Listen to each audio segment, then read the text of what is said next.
وقت زیادہ ہو گیا ہے، لیکن صرف 5 منٹ آج جس نبی کے بارے میں ذکر کرنے والا وہ نبی دنیا کی توڑ پھڑ آبادی کے آئیڈیل ہے۔ اس وقت بھی دنیا کی توڑ پھڑ آبادی 3 میں سے 2 حصے، دنیا کے 3 میں سے 2 حصے ان کو اپنا آئیڈیل اور رہنما مانتے ہیں۔ وہ نبی جن کے بہت سارے کمالات، بہت ساری خوبیاں قرآن مجید کے اندر بیان کی گئی ہیں، وہ نبی جن سے اسلام کی، اس امت کی 2 اہم ترین عبادتیں جڑی ہوئی ہیں، 2 اہم ترین عبادتیں انہیں سے جڑی ہوئی۔ وہ نبی جن کی اتنی آزمائش ہوئی، اتنا اللہ نے آزمایا کہ ان سے پہلے گزرے ہوئے نبیوں کو کسی کو نہیں آزمایا گیا، بہت آزمایا اللہ نے، لیکن ہر امتحان میں وہ کامیاب ہو گئے، ہر امتحان کو پاس کر لیا، اور اللہ تعالیٰ نے ان کو بہت بڑا مقام عطا کیا۔ قیامت کی صبح تک ان کے نام لینے والے، ان کا ذکر خیر کرنے والے، ان کو یاد کرنے والے موجود رہیں گے۔ میری مراد اس نبی اور رسول سے حضرت ابراہیم علیہ السلام، حضرت ابراہیم علیہ السلام جن ایک اکیلے کو اللہ تعالیٰ نے پوری امت کا خطاب دیا۔ ایک اکیلے تھے لیکن پوری امت کے برابر تھے، پوری امت کے برابر، اور بہت زیادہ آزمائش ہوئی۔ ابراہیم علیہ السلام، ان کے تعلق سے قرآن مجید میں جگہ جگہ کہیں ڈیٹیل کے ساتھ، کہیں اختصار کے ساتھ اللہ تعالیٰ نے بہت ساری باتیں بیان کی ہے۔ ابراہیم علیہ السلام کا نسب نامہ 10ویں پشت میں نوح علیہ السلام سے ملتا ہے، 10ویں پشت میں یہ نوح علیہ السلام کی اولاد میں سے ہے، اور ان کے باپ کا نام قرآن مجید میں آزر بتایا گیا ہے۔ ان کے باپ کا نام آزر، جیسا کہ قرآن مجید کے اندر اللہ تعالیٰ نے سورہ انعام کے اندر ارشاد فرمایا، وَإِذْ قَالَ إِبْرَاهِيمُ لِأَبِيهِ آزَرَ، جب کہا ابراہیم نے اپنے باپ آزر سے، تو ان کے باپ کا نام کیا تھا؟ آزر تھا۔ یہ کہاں پیدا ہوئے؟ یہ پیدا ہوئے عراق کے شہر بابل میں۔ عراق ایک ملک ہے، اس کے شہر ابھی بھی پایا جاتا ہے، عراق کے شہر بابل میں یہ پیدا ہوئے، اور اسی طرح سے ان کی شکل و شباہت، ان کا حلیہ، ان کا چہرہ، یہ اللہ کے نبی صلی اللہ علیہ وسلم سے ملتا جلتا تھا، جیسا کہ صحیح بخاری کی روایت اللہ کے رسول صلی اللہ علیہ وسلم نے صحابہ کرام سے ارشاد فرمایا، معراج کی رات میری ملاقات موسیٰ سے بھی ہوئی، عیسیٰ سے بھی ہوئی، اور موسیٰ یہ بالکل لال سرخ چہرے والے تھے، اور عیسیٰ یہ گندمی کلر کے تھے، ان کے بال گھنگرالے تھے، اور میری ملاقات ابراہیم سے بھی ہوئی۔ تو صحابہ کرام نے پوچھا کہ اللہ کے رسول ابراہیم کیسے تھے؟ تو آپ نے ارشاد فرمایا، ابراہیم اپنے ساتھی محمد کو دیکھ لو، یعنی ابراہیم میرے جیسے تھے۔ تو شکل و صورت میں ابراہیم یہ اللہ کے رسول صلی اللہ علیہ وسلم جیسے تھے۔ بچپن سے ہی اللہ تعالیٰ نے ان کو عقل سلیم عطا کی، بچپن سے ہی باشعور تھے، اور بچپن سے ہی کبھی بھی شرک کا ارتکاب نہیں کیا۔ اللہ نے بچپن سے ہی ان کو شرک سے، خرافات سے، گناہوں سے دور رکھا، جیسا کہ اللہ نے ان کے بارے میں سورہ انبیاء کے اندر ارشاد فرمایا، وَلَقَدْ آتَيْنَا إِبْرَاهِيمَ رُشْدَهُ مِنْ قَبْلُ وَكُنَّا بِهِ عَالِمِينَ، ہم نے ابراہیم کو پہلے سے ہی ہدایت عطا فرمائی تھی، اور ہم اسے جاننے والے تھے۔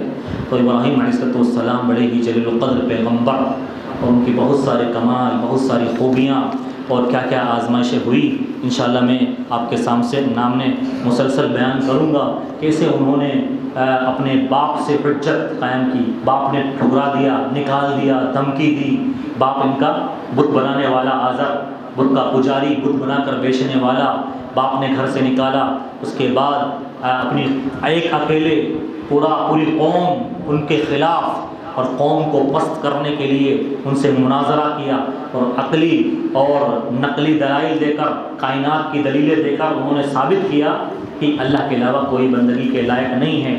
نمرود سے مناظرہ کیا، اور اسی طرح سے ڈٹ گئے اپنی قوم کے سامنے۔ ان کی قوم یہ بتوں کی پرستش کیا کرتی تھی، اور بتوں کی کمزوری کو ثابت کیا، بتوں کو توڑ ڈالا، قوم نے ان کو اتنی خطرناک آگ جلائی، ویسی آگ دنیا میں کبھی نہیں جلائی گئی، ان کو اس میں پھینک دیا گیا، لیکن اللہ تعالیٰ نے ان کو بچایا، اسی طرح سے آگ سے نکلے۔ پھر مدتوں بعد دعا کے بعد ان کو اسماعیل کی شکل میں اولاد پیدا ہوئی، اسحاق کی شکل میں اولاد پیدا ہوئی، اسماعیل پیدا ہوئے۔ پھر اللہ کا امتحان آیا کہ اپنے بچے اور اپنی بیوی ہاجرہ کو مکہ، جہاں پر کوئی انسان، نہ کوئی پانی، نہ کوئی درخت، کچھ بھی نہیں تھا، وہاں چھوڑ کر آ جاؤ، اللہ کے حکم پر وہاں چھوڑ کر آ گئے۔ پھر حکم ہوا ذبح کر دو اسماعیل کو، ذبح کرنے کے لیے تیار ہو گئے۔ پھر سب سے بہترین اور کار عظیم ان کے ہاتھ سے ہوا خانہ کعبہ کی تعمیر انہوں نے کی، اور بہت سارے ان کی زندگی کے حالات انشاءاللہ اگلے درس میں بیان کرنے کی کوشش کروں گا۔ اللہ تعالیٰ ہمیں ان کی زندگی سے سبق حاصل کرنے والا بنائے، اللہ تعالیٰ ان کے قصے کو سن کر اس سے فائدہ حاصل کرنے والا بنائے۔ آمین اقول قولی ھذا استغفر اللہ لی ولکم سائر المسلمین۔ اس سے کوئی سوال ہے؟ کوئی سوال ہے کسی؟ جی جی جی پردہ نہیں سوال یہ ہے کہ بھائی عورتیں بھی مسجد میں ہوں، بچے بھی ہوں، مرد بھی ہو، پہلے مردوں کی صف ہو گئی، بچوں کی ہو گئی، پھر عورتوں کی ہو گئی، تو عورتوں کا پردہ رہے گا، پردے میں رہتی تھی، پیچھے رہتی تھی، ہمارے یہاں اوپر رہتی ہے، وہاں پیچھے ہوتی تھی۔ آج مسجد نبوی میں جائیں گے آپ تو عورتوں کا انتظام پیچھے کیا ہوا ہے، اور بیچ میں لکڑی کا وہ بنایا ہوا ہے، جنہوں نے عمرہ کیا ہوگا، حج کیا ہوگا، دیکھا ہوگا۔ اور کسی کو سوال؟ ایک بھائی نے سوال کیا تھا کہ اگر کوئی امام کے ساتھ نماز پڑھ رہا ہے جماعت کے ساتھ، مثال کے طور پر ظہر کی نماز ہے یا عصر کی ہے یا عشاء کی ہے، اور اس کی ایک رکعت چھوٹ گئی اور غلطی سے امام نے 5 رکعت پڑھا دی، تو اب ایک رکعت اگرچہ اس کی چھوڑ گئی تھی، لیکن اس نے 4 تو پڑھ لی نا، 4 تو پڑھ گئی، اور 4 ہی ظہر عصر عشاء میں 4 ہی واجب ہیں۔ آیا کیا واپس اس کو ایک رکعت پڑھنا پڑے گا، یا 4 پڑھ لی وہی کافی ہے؟ سمجھ میں آیا مسئلہ سمجھ میں آیا مسئلہ؟ تو اس میں یہی ہے کہ اس نے 4 پڑھ لی، اس کی ہو گئی، اب اس کو 5 پڑھنے کی ضرورت نہیں، 4 پڑھ لی وہ اس کی ہو گئی، امام سے غلطی ہوئی اور امام نے سجدہ سہو کر لیا، اس نے 4 پڑھنی تھی، اس کو 4 ہو گئی، اب اس کو ایک سلام کرنے کے بعد پڑھنے کی ضرورت نہیں۔ ایک بھائی نے سوال کیا کہ کوئی آدمی نماز پڑھ رہا ہے امام صاحب کے ساتھ، جماعت کے ساتھ، اور پہلی رکعت کے بعد اس کا وضو ٹوٹ گیا، اب واپس وضو کر کے آیا تو وہ پہلی رکعت کو شمار کرے گا یا پہلی رکعت کو بھی شمار نہیں کیا جائے گا؟ سنیں بات ایسا سن میں آیا؟ کوئی آدمی امام صاحب کے ساتھ نماز پڑھ رہا ہے شروع سے، لیکن پہلی رکعت کے بعد اس کا وضو ٹوٹ گیا، یا 2 رکعت کے بعد یا 3 رکعت کے بعد، پھر واپس وضو کر کے آیا، تو جو پڑھا ہے اس کو شمار کرے گا یا واپس سے نماز کو شروع کرے گا؟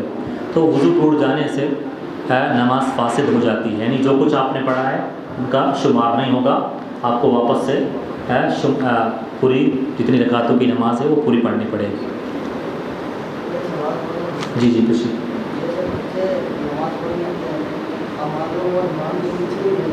ہاں ہاں کوئی ایسا مسئلہ ہو جاتا ہے جیسے بیمار ہو گیا یا کوئی بھی جیسے بزرگ رہتا ہے پیچھے تو وہ ترنت جا کے نماز پڑھا دیتا ہے، تو اس کے لیے کیا؟ ماشاء اللہ بہت اچھا سوال کیا ہے کہ اگر امام صاحب نماز پڑھا رہے ہیں اور امام صاحب کو کوئی بھی ضرورت پیش آ سکتی ہے، تو اگر بچے رہیں گے تو کیسے نماز پڑھیں گے؟ ہاں، امام صاحب کے پیچھے کچھ ایسے باشعور جاننے والے جو نماز پڑھا سکتے وہ ہونے چاہیے۔ میرا مقصد جو کہنے کا تھا، آجو باجو میں اگر بچے رہتے ہیں تو ان کو وہاں سے نہ رہے، امام صاحب کے سامنے کوشش یہ ہونی چاہیے کہ ایسے پڑھے لکھے لوگ ہو جو نماز پڑھانے کی طاقت رکھتے ہیں۔ لیکن اگر ایسا بچہ ہے جو حافظ قرآن ہے یا قرآن یاد ہے، وہ پڑھا سکتا ہے، تو اس کو وہاں کھڑا کیا جا سکتا ہے۔ اللہ کے رسول سے کی حدیث بھی آتی ہے کہ مجھ سے وہ لوگ قریب رہا کریں، یعنی نماز میں مجھ سے وہ لوگ قریب رہا کریں، یعنی مجھ سے پیچھے وہ رہا کریں جو جاننے والے ہوں، پڑھے لکھے ہوں، جن کو اسلام کا کچھ ہے، تعلیمات کا کچھ پتہ ہو۔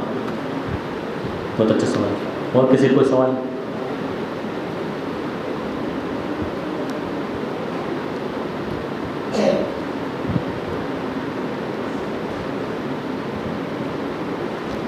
اس سے بس کرتے ہیں۔ جزاک اللہ خیر۔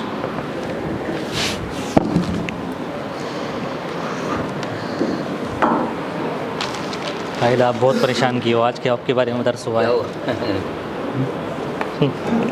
کیسے ہیں تقریر؟ ٹھیک ہے، اور سب ٹھیک ہے؟ پچھلے ہفتے باہر تھا، پچھلے ہفتے باہر تھا۔